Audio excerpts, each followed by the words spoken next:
Now, say my name. The Rolling Bad Podcast. You're goddamn right.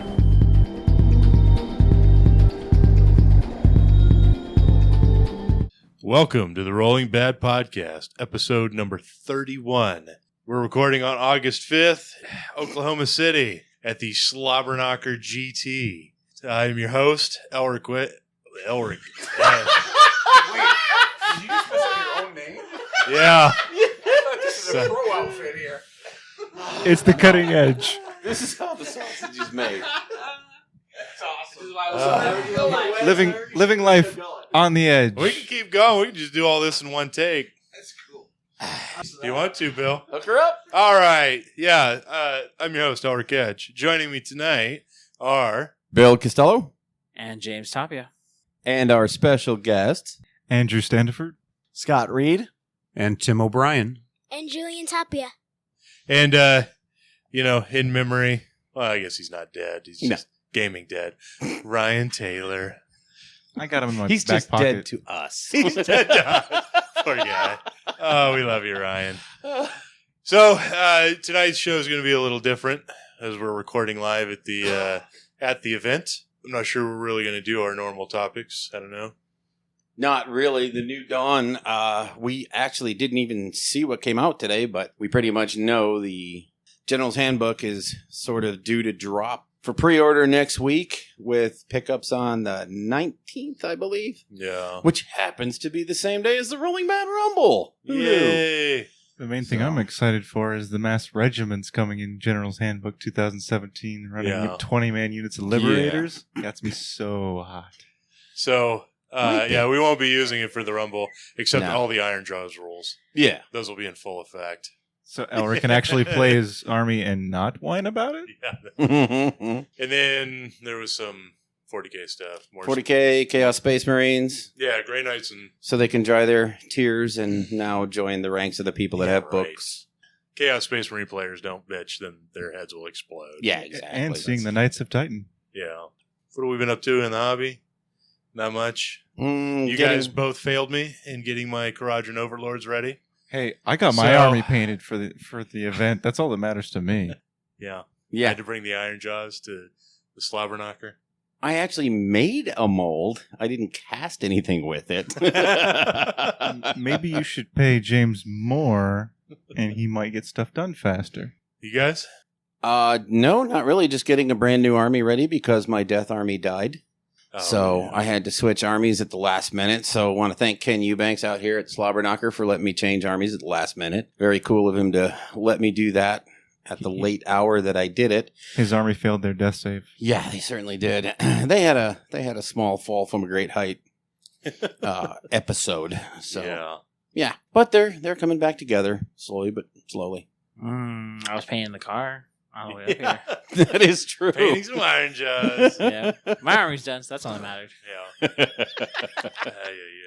So honestly, I think we really should just kick it and say to heck with creation, to heck with hobby. Let's go right into battle and talk about the Slobberknocker. Yeah. All right, let's do it.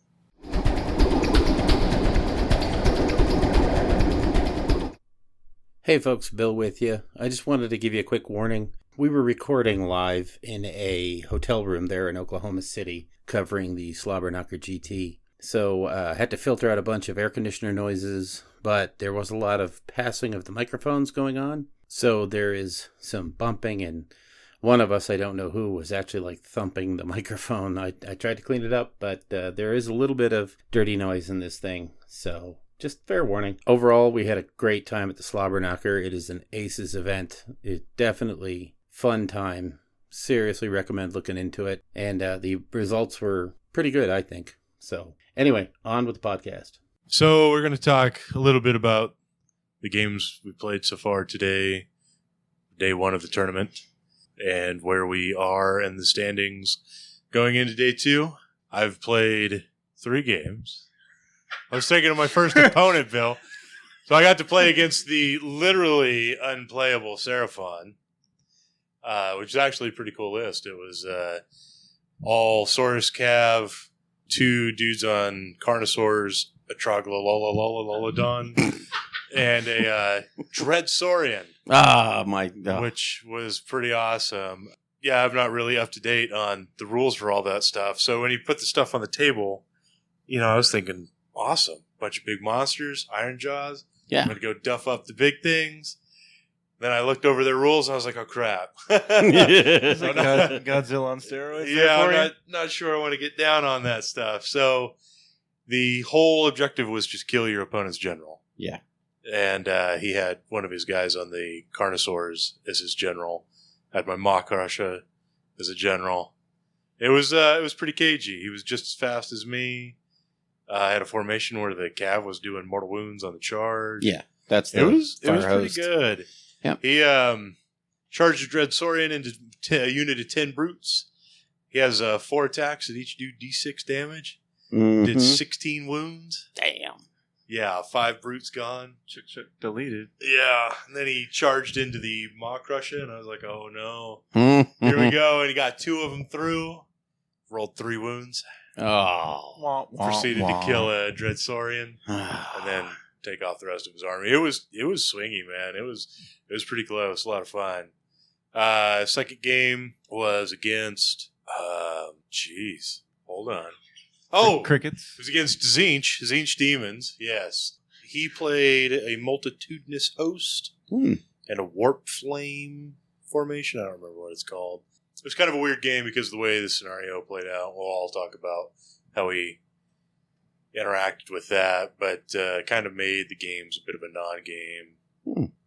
I think ended up air quotes losing because the way things are going out for the here, you have your wins and losses, and then you get scheme cards. Yeah, and if you complete the scheme, you get 10 points. Right.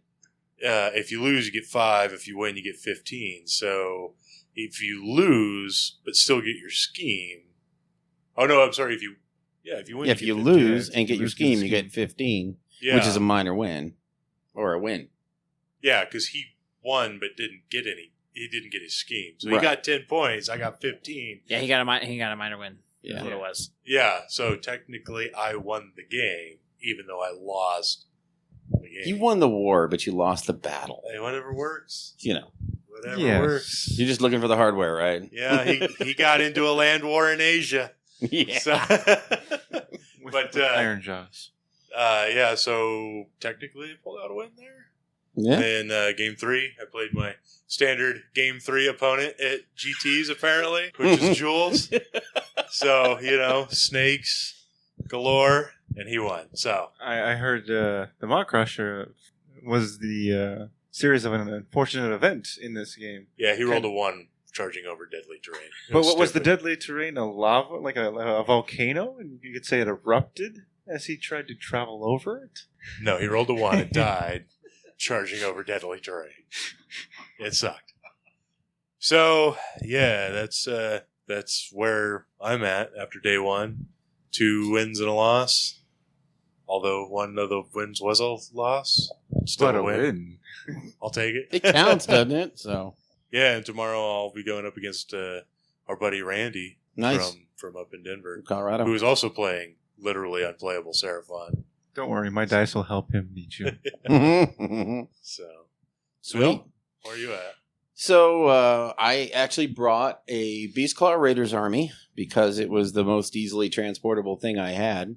Got it out here, played my first 3 games with it ever here today. So I'm actually 1 and 2. So I've had 3 great games, and I'm actually beginning to think I might have missed my calling in life. I probably should have been Destruction all along because it's been a fun army to play, and I've never felt like I was out of a game.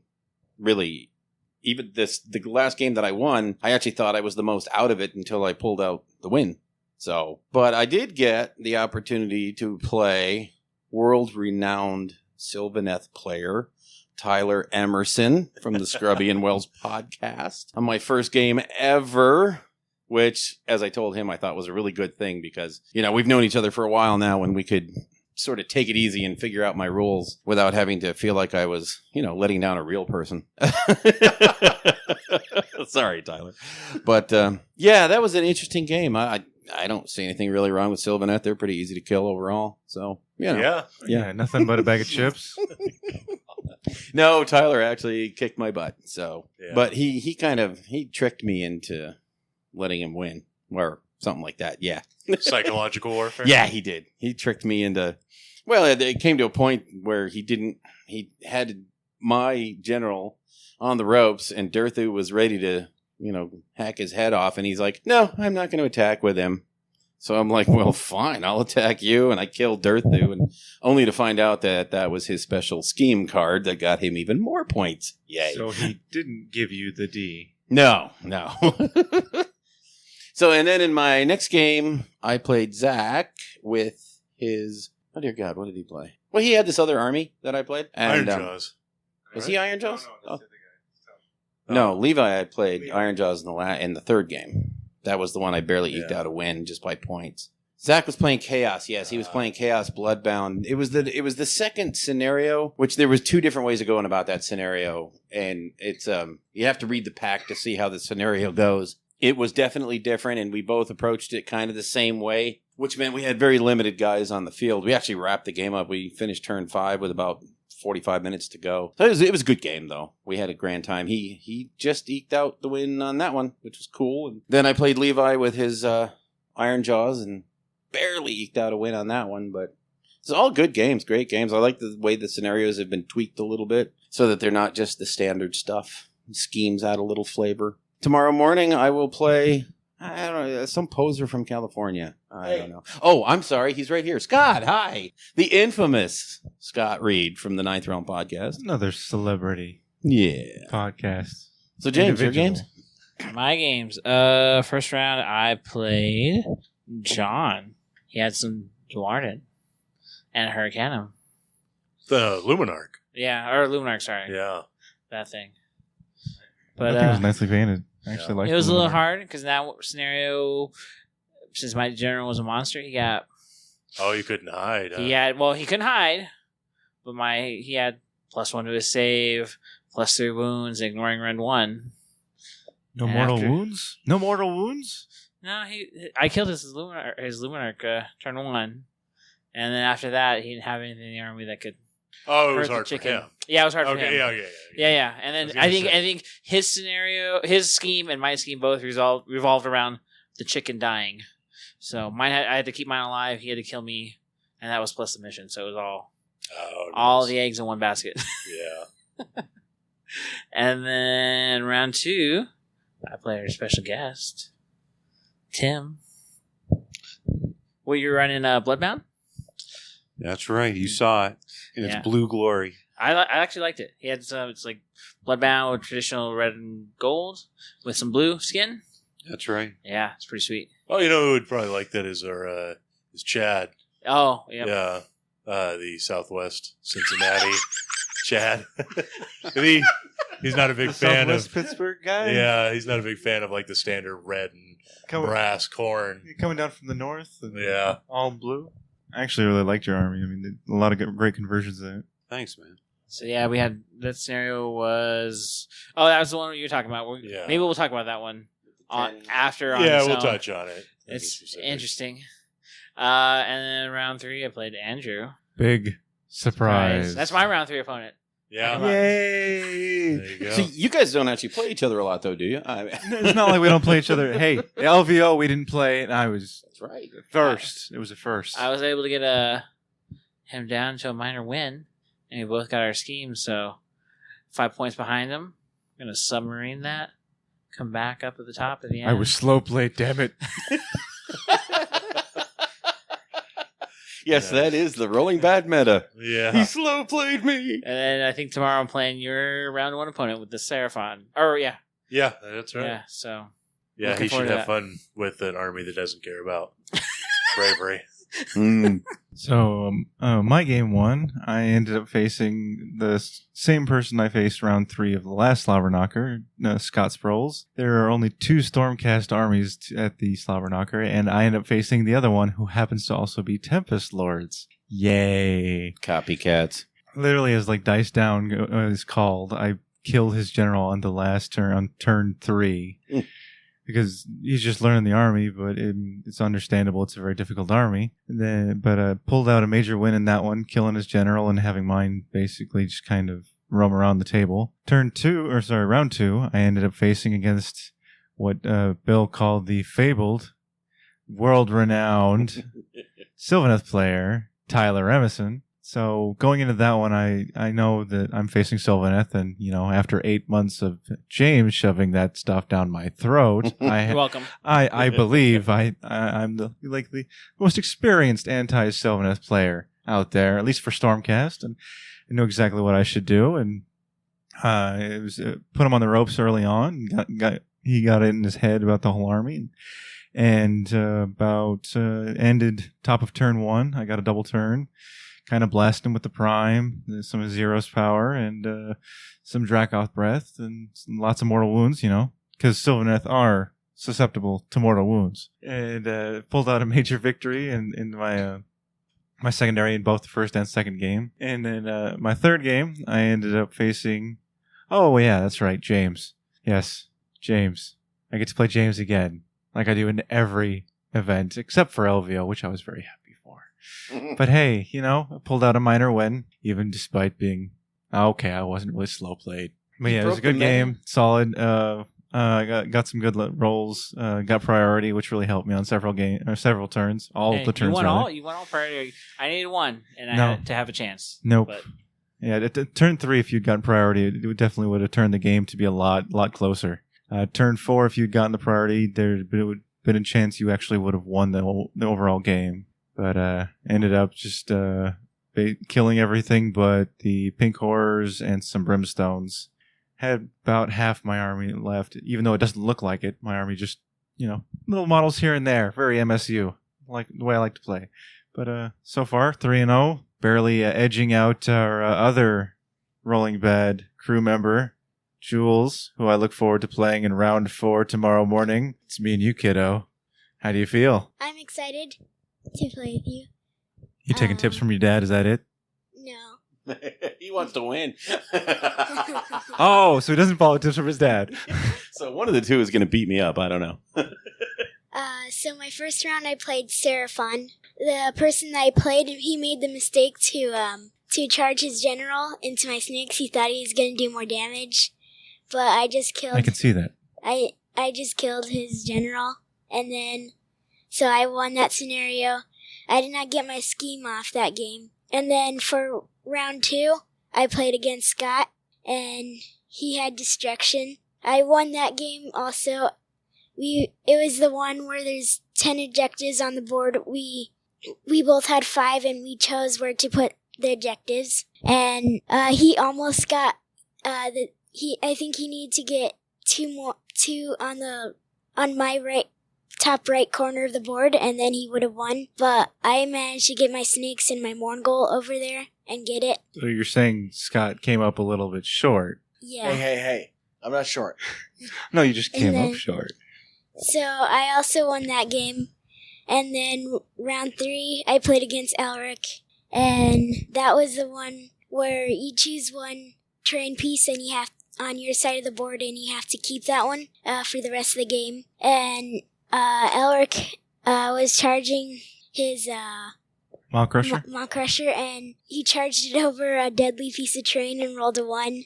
And that's when he quit.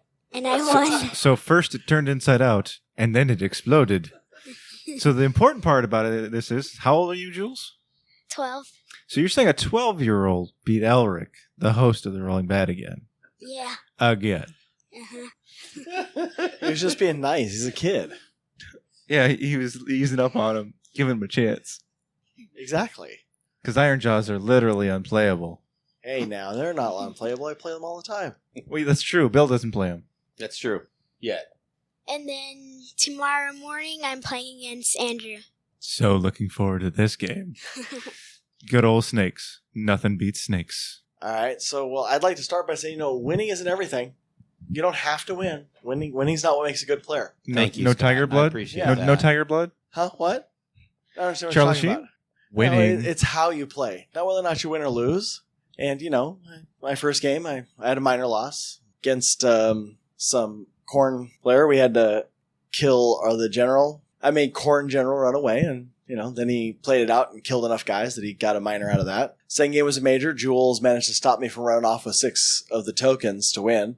Did an excellent job pinning 2 of them down. So it was really well played. So I think Jules is just trying to kill off our fellow Rolling Bed crew members here in the tournament. Well, yeah, but you're next. You watch out. Delightful, yeah. He's 2 for 2 so far. I know. And then my last round, I played against Chad, and he had his Beast Claw Raiders, and that ended up going to a minor because he killed a little more than I did. Neither of us could get the other objective to get through, and it was a lot of fun. Actually, I like the scenarios he's written. They're interesting. They're different. It keeps you on your toes. I'm not sure I'd want to play them every time. Yeah, that first thing, one was... but I mean they're new. Yeah, they have some cool twists to them that keep them just different enough from the handbook missions. Exactly. To make you think twice before you just go run and do something. Because I've played more than enough of the handbook missions where anything that's just a slight change every once in a while is really nice. Yeah. So having 3 missions so far that have been kind of self-written and a little different twist on the normal is kind of nice. I enjoyed them. We would like to introduce the latest, greatest co-host of the Rolling Bad podcast. Hey, co-host. Sweet. Yeah. Possibly replacing Elric as the future host. Possibly. Hell, the man has Skype. Okay. He has talent. Yeah. So anyway, Tim O'Brien, you're out from New York to come down to Slobberknocker. So can you go ahead and introduce yourself and let us know a little bit about your trip and why you're out here and stuff? Sure. So I came out from upstate. I mean, I think everybody around the country, when they hear New York, they think of the city. But, we're about 4.5 hours out of New York in a town called Horseheads. And we do a GT up there. We have for years called the Crossroads GT. I follow you guys on the podcast, and I have for quite a while. And it turned out that this was a good window for me, with work and family and all that. And I've heard you guys talk about this tournament here, so I figured I'd give it a go. Got a good price on a plane ticket, and I haven't been disappointed. It's been a good tournament so far. So for my battles, I've got a pretty fluffy, mortal, bloodbound corn list. So I got to kind of slog my way across the battlefield to get into combat. But so far, it's been good. The first game I played against Guillermo's Legion of Asgoth. So there's a ton of shooting in that list. Yeah. And I think we've all played that before. Yeah. It was a tough one. He castled up in a corner, and it was the one where you had to kill the enemy general to get the big win. And I really got slowed down by some mystical terrain for some of my hard-hitting units. But right at the end of the game, I was able to get over there and knock a couple of those big war engines out and just pulled off a minor. But that was a great game. He's a great opponent. Let's see. In game 2, I played against James. We've already heard that in his Zinch list. It was a good game. We played it out, and overall in the game, if you had just looked at the end of the game at the board, you'd think, hey, maybe those Mortal Khorne did some serious work against Zinch, but it was not to be. The objectives there were very friendly for people that don't fail their battle shock tests. I had one where I needed to roll basically anything but a 6, and I could have got one of those objectives off, and sure enough, you got to roll that 6. And after that, we were kind of playing for the fun of the tournament, and it was fun. James is a great opponent, and he's got a tough list. But I did get the scheme in that one as well.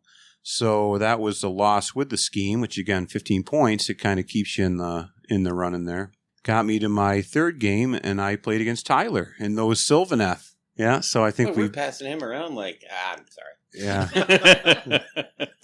That was a tough one for me. There were about 5 or 6, geez, I lost count, wood stands that were all just piled up in the middle of the board. And, again, I got to slog through those things to get to the other arcane objective there. And, of course, you run and you lose models. You charge and you lose models. So by the time I got over there and then got tied up with those rooted Sylvaneth trees. Oh, the Kurnoth Hunters? Oh, boy. Yeah. That was rough. But again, I got that scheme. I mean, I think these schemes add an element to the tournament which really makes you feel like you're in there. And even if you have some objective to the basic scenario that you can't meet, you're playing for something else that really keeps you going. And that's been a cool thing with this tournament. And, the guys are all great. The environment's great. I'm really happy that I made the effort to get out here, and so far it's been cool. So tomorrow morning I'm playing against Chad and those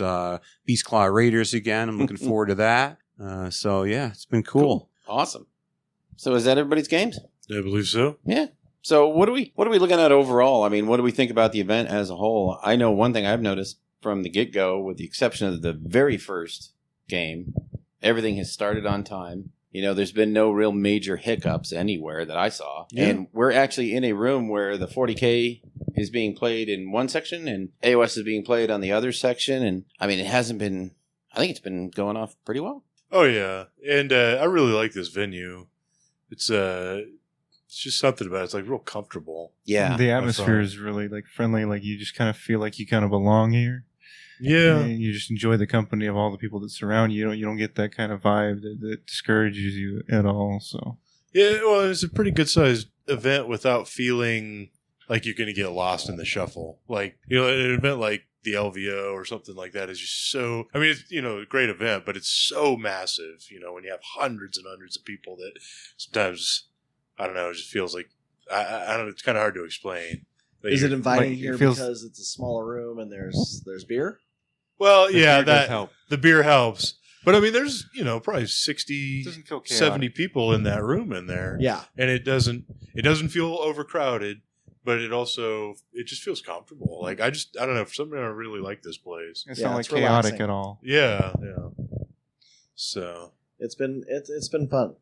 He's kept everything moving at a good pace, not too much pressure. A definite deadline, drop dice and score. Yeah. He also separated the separate events that he wanted to do into 2 separate weekends as well, because like he had a bunch of events last week, didn't he?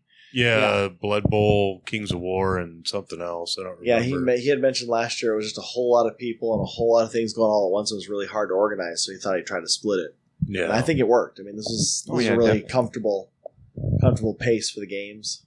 They're really enjoyable. Yeah, I think we got to take our hats off to Ken for the organization, and I know one nice touch I thought that was pretty darn great was when you registered in, you got your player pack, which had, of course, all the scenarios, but it had 5 copies of your army list, complete with all of your special rules, breakdowns of all your units, and, I always make up my binder so that I know what my guys do. This is just a one-sheet reference that I'm like, wow, this thing is awesome. Yeah, I've never seen a player pack like that in any of the events, and I've been to plenty throughout the entire world. Or not the world, but the U.S. And I've never seen a player pack at this level. I mean, it had like all the data sheet, the war scrolls that you needed, all the artifacts, the prayers, the spells that you can have, all on just a couple sheets, and then the missions. It was phenomenal. I got to say that Guillermo, my first round opponent, I think he's the one that actually created those sheets. Yeah, I mean, like you say, they save you a lot of time and a lot of reference. I don't have to go through a tablet or your phone, or they're all right there. And as long as you got a little bit of magnifier, because some of the font's small, but it was perfect. Yeah, it was a great time saver. Yeah, and having, the right number of copies means if the other guy doesn't know what you're playing, you can just rip off the top copy and give it to him, and you still have everything you need. So those secondary objective cards are pretty darn sweet too, to be honest. Oh, the scheme cards? The scheme cards that he put out for everybody? Yeah, so they're like they're like playing cards. Yeah. That have everything on them for your scheme. For the schemes. It's a full set of the deck. The deck that was made up by Vince Ventrella and Tom. Thank you. Did you guys also notice on all the objective markers on the back end, it actually has the Slobberknocker the logo on it, which is pretty cool. Yeah. So yeah, a really pro event, I'd say. Really well done by Ken and the crew. Yeah. Big hats off. Definitely feels like he goes above and beyond to make the players, those attending, really feel. He's pretty proud of his event. I mean, he puts a lot into it, and it shows. Yeah. Definitely. So, do we want to talk a little bit about the individual scenarios? Yeah, maybe a little. I think we should. So the first one was pretty straightforward. It was a take and hold setup. So the way it worked was each mission has a setup based off of a scenario in the General's Handbook, and then it has special rules added on top of that. So like the first one was set up as if the game was take and hold, but don't use the take and hold objectives. Instead, it was kill each other's generals. And your general got +3 wounds and +1 to their save to a maximum of 2+. And if you had 12 wounds or less before getting the +3 wounds, you couldn't be targeted by spells or shooting. Or abilities like prayers, anything. You Yeah, couldn't be and you targeted. You could still be charged, but you couldn't. Unless couldn't you be were the shot or- closest. No, you just couldn't No, be targeted. No, unless if you were the closest model. Oh, was it? Yeah, so it's if like you 40. were base to base, he could target you. and that's Well, it. yeah, it didn't apply to me because if you had more than 12, then you didn't get that ability, but you did not suffer from rend 1 or rend greater than 2. Right. So having a Mock Crusher on a 2-up, immune to rend 1 was pretty tasty. Yeah, my Prime Skull Mirage got nerfed into a wiffle ball bat. Yeah. It's like, Ren 2, are you kidding me? So it was pretty fun. In that first game, I believe Tyler and I both forgot the rules for the general. So, Oh no! Yeah. Yeah. I mean, I added the wounds, but none of the rend and none of the save things. I don't know if he was doing it, but I know I certainly didn't. But That definitely would have helped a Stonehorn. just a little bit. Yeah, but it I also did add the wounds. I helps a did. Tree Lord Ancient too. This It is very does. true. Although most of your How- stuff is, ignoring Ren 1 isn't a big deal since his Yeah. entire army does Ren 2 anyway. Right. But it helps negate the Dirthu that got in your face, right? Well, it didn't. Well, yeah, it would have applied to the deer thing. Yeah. Well, you know what? It was still a fun game. So. So the round 2, this one was a little weird. Each player had 5 objective coins that we put out on the table, and then your objective was to grab one of them grab as many as you could with your units and get off the table. Basically, the problem was most people put their 5 objectives right in their deployment zone, as close to the table edge as they could, and when the game started, ran off. I don't know what you're talking about. So most everybody started with a tie, and then it went to battle points for a minor victory. So most people were playing for a minor victory, unless they wanted to get crazy and put their stuff out there or whatever. So I think it created some kind of non-games. I felt like in that objective, in that scenario, you could actually literally not interact with your opponent and Yeah. just go for the objectives and run off the table. Because you didn't even have to interact at all with your opponent. Well, And yeah, just run it's off the funny. table. Chad and I did just that. I mean, we put our objectives on our sides, and we kind of chose units that we could afford to have off the board to take Yeah. them off. But I mean, then we just smashed into the middle of the table to try to get the battle points. So our game was really interactive. Yeah, well, I did the same thing with my opponent. He was a Zinch player, and he used a bunch of horrors like brimstones and Sure. stuff to take his objectives off, and I had to use like Gorgruntas and And brutes brutes and stuff like that. So that kind of hurt. But then I ended up taking a couple characters in my big brute unit and charging across the table and trying to delete everything he had left. I almost pulled it off, but ended up not panning out. But it was just kind of a weird thing. Yeah, plus I think it favored some shooting armies. Yeah. Because I think we both, me and Tim both had we basically did the same thing, set all 5 up in our Yeah. thing, and then because of the 40-inch reach with the Skyfires, and then with all the spells I could do swapping, I was able to battle shock off one of his units, and he couldn't claim that objective, Oh, yeah. which just Yeah. created a whole. Because you got it off like turn 2, which wasn't too bad. So it wasn't ending turn 1. Yeah, in theory, I could, with my destruction move and stuff, maybe I could have got over there. I don't know. It certainly benefited MSU armies or whatever, armies that had like chaff and stuff like that. Mm-hmm. Yeah, I know in the game that I played with Chad, he was playing Khorne Bloodbound. I was playing Beastclaw Raiders. Neither of us had shooting, so it wasn't even a thing that factored into the game. So that might have tilted my impression of it. Yeah. Well, I played that one against Jules, and we kind of set up our pieces. Maybe you weren't playing it right, because you're supposed to set the pieces, then you choose sides. Yeah, but once Yeah. one person starts putting in the objective in the other end zone, it's But we like kind of split one them there, around one the- there, one there. You don't want to Yeah. overload one of them and lose the roll. Well, so. we kind of split them around the table a little bit, so there were some in the middle to go Yeah. grab. Yeah. And, I mean, I had a solid strategy to win, but my destruction move in that second turn just didn't get me close enough to run off the table with the 6 I'd managed to grab. and then Jules just trapped 2 of them, and that was over. After I was looking to play for the minor loss at one point, and then still couldn't pull out the roll, but I can see how that would be a really short-ended, because if I had rolled high on my run or my destruction move, I'd have pulled 6 off the table, and Julian couldn't have caught up. Because I didn't, he ended up being able to catch 2 of them and expertly navigated his way in to make sure I didn't get those extra points. But it could have been top of turn 2 where we were done and walked away. The way that one plays out. Yeah. So yeah, I can see how if you had a good destruction move, you could have walked away with that. But we did have them scattered around. I'm thinking a mission like that probably would be better if you had an odd number of counters, and then a specific placement for them. Maybe one easy for you to get, and then several that are very midfield. Because the way they have to interact. The way it was in the pack was they had to be more than 6 inches away from the edge and more than 4 inches away from each other. So I think obviously doing an odd number. I don't think you should ever do even number tokens like that. Do like maybe 12 inches from the board edge. So it's not so easy just to walk right off. Run out, grab it, and run away. Yeah. A great way would be to do like 9, because you can literally do one, because you can separate it into 6 quarters, right? Like 24 by 24, and then put them in the middle of each of those quarters, and then one in the middle, 24 out, 18 out, and then just put them all the way, so you have 9. And that would have been a perfect example to have 9 objectives. I think that would have made I it was very... thinking 5, where you put one kind of in each of the sides, and then 3 right down the middle, and you're going to have to angle for those 3. You got one easy one, but you got 3 you've got to go fight over. Like 3 in yours, 3 in your opponent, and then 3 directly in the middle would have been really more viable. Well, the ones in your own zone you're going to be able to grab and run away with, which is instant points, but then they've got the same number, so you're going to have to think about that. And you still got to fight for the ones in the middle. Right. But it was an interesting setup, and it did play longer than I thought it would. Namely because I didn't make that destruction move, and then Jules was able to put those models right where he needed them to stop me.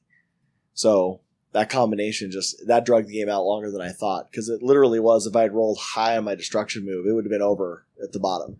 I know that, or top of 2. I know that scenario was literally the worst scenario that Tyler could have drawn against me, considering I was playing Tempest Lords and the mobility that I had. I didn't do it, but I could have had 5 to 6, maybe even 7 objectives off turn 2 by having them on the table edge, just because of that extra move I have for the charge. For Tempest Lords being able to always charge, even if they don't come in contact with you. Well, and I think several of us in this room, we've rewritten missions of our own, and you think they're okay until they hit the full field of people trying to use it, and then you realize, there's some things that need to be cleaned up. Yeah. So it wasn't like this was terrible or it was awful. Horrible. It was really fun to play, but I'm thinking just a little more refinement could have made it better for a tournament experience. Because if we played this one over and over again, I can see easily how it would start coming down to what you guys experienced of everybody walks off with their part, and then you kind of fight it out in the middle and hope to kill enough. Yeah. So the third round, this one was kind of interesting. Each player had to pick, it was the escalation deployment. Each player had to pick one terrain feature wholly within their deployment half of the table. And this terrain feature became a wizard. You could, in your hero phase, you could have it either cast Arcane Bolt, Mystic Shield, or attempt to unbind a spell. And this was on top of any spell you cast, so you could technically get 2 Mystic Shields or 2 Arcane Bolts, whatever. The other caveat is you had to control both objectives, basically. Yeah, at the end, sometime after turn 3, control both. Yeah, if you controlled both after turn 3, you automatically won. Well, that basically lines it up as taking hold. Except you use the diagonal deployment instead. And like taking hold, I don't know how many of you got a major out of it. I know mine was a minor, because neither of us were getting to the other side's piece in 5 turns. I've come away from that experience, especially in 40K. When you have 2 objectives, usually the game ends in pretty much close to a draw, and someone barely either pulling out a minor win, rarely ever pulling out a major. Well, unless you table your opponent. In 40K, you at least have first blood. Generally dictates the winner. You don't have that you have some secondaries to throw in. But in AOS, you just have the 2 objectives. It's very easy to come with a minor and not a major. I thought it was a good twist on taking hold. the idea of taking Yeah, hold. that's pretty much what it was. But I think if you had taking 3 hold. objectives. Yeah. Right. Well, I think I don't know how, for us, the way it ended up working out was it was taking hold, but instead of the short ways, it became like the old 8th edition hammer and anvil Right. taking hold. And some armies are pretty much can't even play that. Because you were supposed to pick one in your area, so you're obviously going to pick the one farthest away as best as possible because they have to get there. And Yeah. literally As many only layers as had possible one piece between of them. terrain in my deployment zone, and that was an obelisk. So you're saying your table was a little dry of choices? Oh yeah, but it could see the whole table, and it had dispel. Never got to use it. Yeah, mine wasn't too dry, but it was still me and my opponent both picked something and placed it pretty much just past the 18-inch Yeah. line of where it was. So after several turns, it was clearly obvious neither of us were going to get to the others. It was just too much stuff to get through in 5 turns. I mean, again, an interesting twist on it, and I think if there was a set marker or a placement, you could have mitigated that distance. Because if it was set at the 9 mark or at the 12 mark from the line of that diagonal, it would have been a little harder to protect. Because either I have to vacate my backfield so armies that drop in could drop behind me to do it, or armies that have to fight their way through didn't have to go all the way to the back wall to get it done. He actually did a similar scenario last year with that, but he actually had 3 objectives, and it was exactly like Escalation, where if you got within 3 or 6 inches of that tower, you can cast that spell. Because you rolled randomly to see which tower had a spell, and they were the objectives, and you had to control them. But he altered it to where it's just 2 objectives, one in your opponent's zone, one in your opponent's. Yeah, okay. Yeah, well, and like I said, anything that's not the same missions we've been playing since the drop a year ago of the book. Because some of us, I mean, we've played enough tournaments that those 3 are getting tired. Thank goodness 6 more are going to come out. I heard a couple of them pretty nice. One of them is where you can actually destroy your opponent's objective. I haven't seen or heard that, but we do know one of them's come out so far. Yeah. It'll be nice. So I have not actually. I've read all of them, but it's been a couple weeks since I looked through them. So do you guys know what round 4 is off the top of your head? Nope. I know one of them is 3 places of power. Oh yeah, that is. Yeah. Yeah. That's round Oh, 5. So that was right? 5. Okay. Maybe it's something like Ghoul Patrol? Maybe it's just Ghoul Patrol. I've got the wrong army. Damn it. Yep. So, all right. Well, I guess we all have homework for tonight. Get ready for round 4. Just wing it.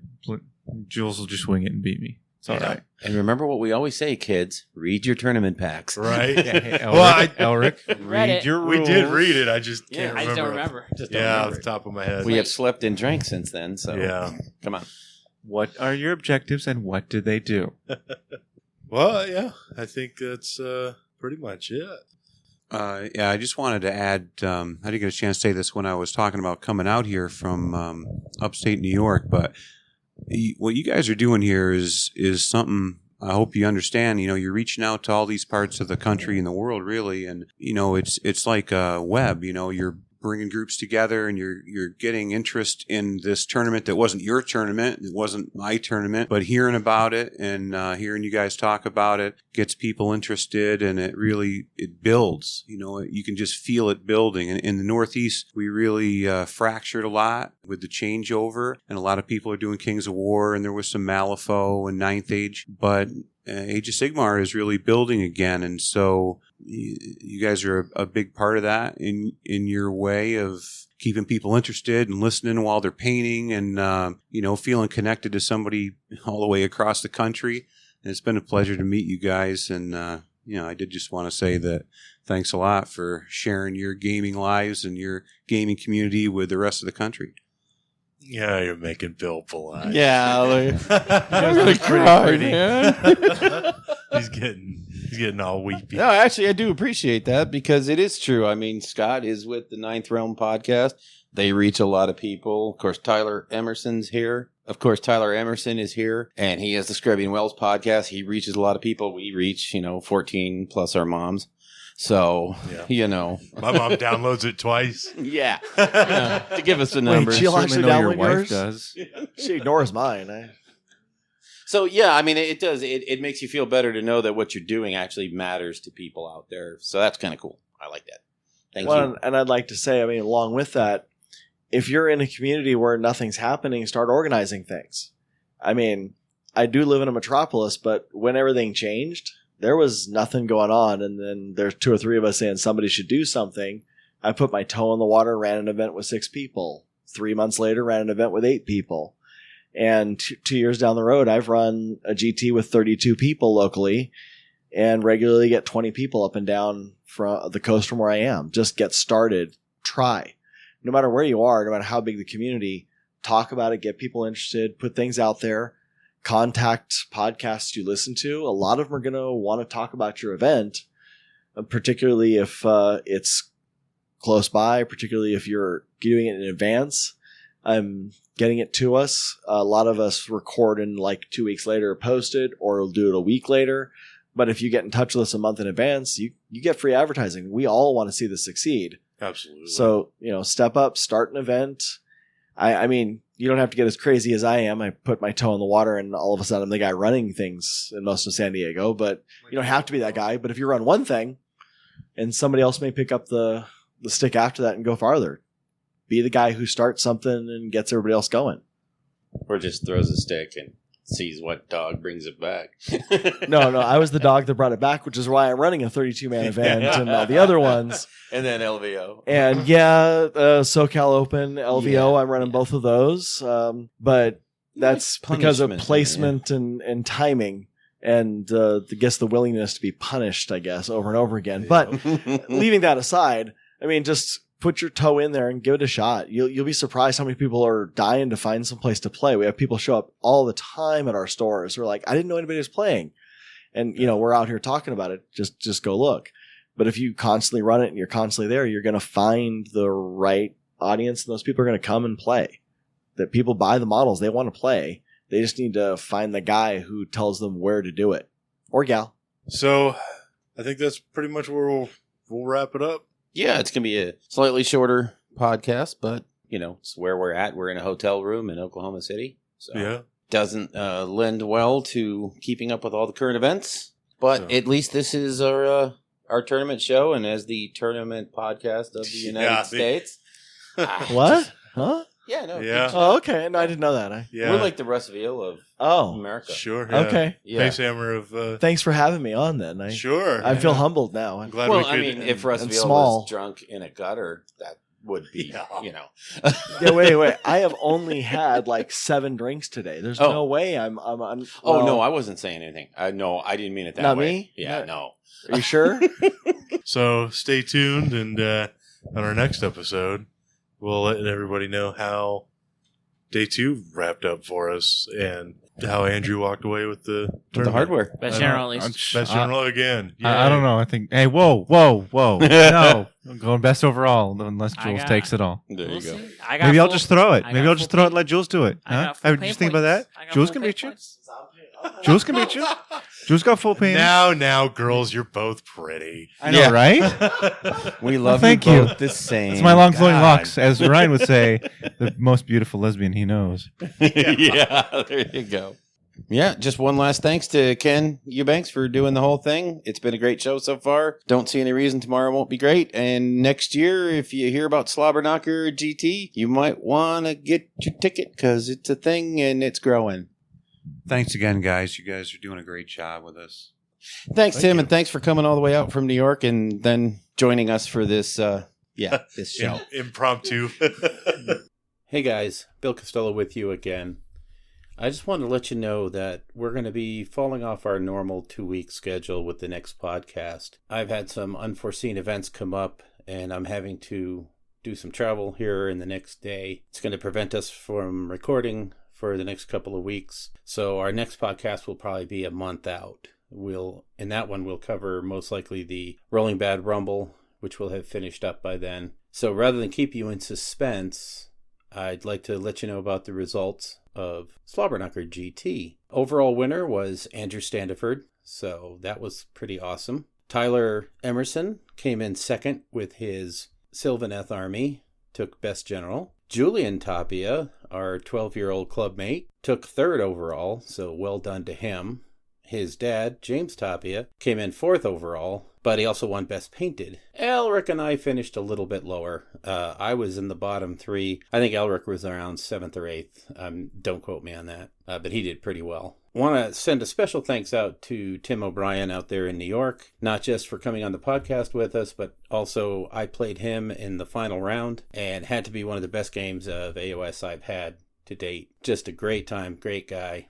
So thanks, Tim. And also want to send out a really big thanks to Ken Eubanks and the crew out at Slobberknocker GT. Amazingly well-run event. Everything was on time, on point. Everything they prepared and did was absolute aces. They did a great job. If you're looking for a tournament next year to go to that's just fun and has a great atmosphere and great prep, Slobberknocker GT, because it is a great show. So highly recommended. And with that, we'll most likely see you in a month.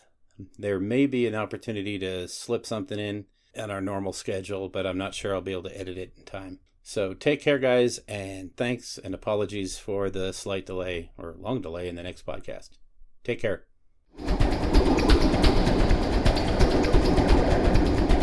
And now for something completely different. Bill. Oh, you can hear me? Oh, yeah. Ah, nice. Strangers in the night. No longer. Although, I'm recording. Oh, shit. Get the comfy chair! 1, 2, 3, 4, 5. There's no one in this room I don't hate. Spam? Of course, introduce. Could you hit that one? 1, 2, 3, Nestles. 4, Nestle 5. makes the very best chocolate. That is so going in the podcast.